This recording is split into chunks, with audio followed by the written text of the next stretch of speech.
ہیں تو ہم اگر کوئی یہ سمجھے کہ ہم داتا صاحب سے مانگتے ہیں یا کوئی اور غوث پاک کے پاس جاتے ہیں مزار پہ ان سے مانگتے ہیں، یہ غلط ہے۔ ہم ان کے وسیلے سے اللہ پاک سے مانگتے ہیں، کیونکہ اللہ پاک قبول کرتے ہیں اپنے ولیوں کی دعا، اپنے نیک بندوں کے وسیلہ اللہ کو دیں، آقا علیہ الصلوۃ والسلام کا وسیلہ دیں گے اللہ پاک قبول کرے گا۔ کیوں کچھ لوگ ایسے بھی ہوتے ہیں جو کہتے ہیں جی وسیلہ نہیں ڈالنا چاہیے، ایسا نہیں کرنا چاہیے۔ میں ان سے یہ سوال کرتا ہوں کہ اگر وسیلہ نہیں ڈالنا چاہیے، جب حضرت آدم علیہ السلام کو اور اماں حوا کو اللہ پاک نے سزا کے طور پر جدا کیا، تو جب ان کو معافی ملی تو کیسے ملی تھی؟ معافی تب ہی ملا تھا جب انہوں نے نبی پاک صلی اللہ علیہ وسلم کا وسیلہ ڈالا تھا۔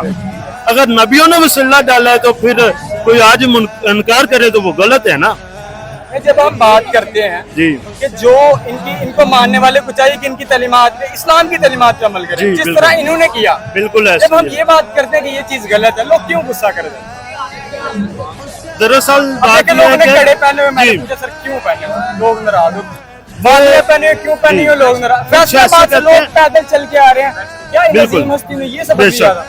کیا آپ چل کے میرے دربار پہ آئے؟ وہ میں آپ کو بتاتا ہوں، جنہوں نے کڑے پہنے ہوتے ہیں ان سے اگر پوچھا جائے یہ آپ نے کیوں پہنے، ہم نے داتا صاحب سے لائے ہیں، ہم بی پی پاک دامنہ سے لائے ہیں،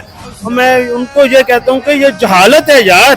انہوں نے تو ایسے کام نہیں کیے، انہوں نے تو اللہ اور اللہ رسول کی عبادت کی ہے، انہوں نے نہ تو کڑے پہننے تھے، نہ انہوں نے وہ جو تسبیح پہننی تھی، کچھ نہیں تھا کیا، صرف کیا انہوں نے اللہ اور اس کے رسول کی عبادت کی، ان کا ذکر کیا، تو آج ان کو اتنا مقام ملا ہے۔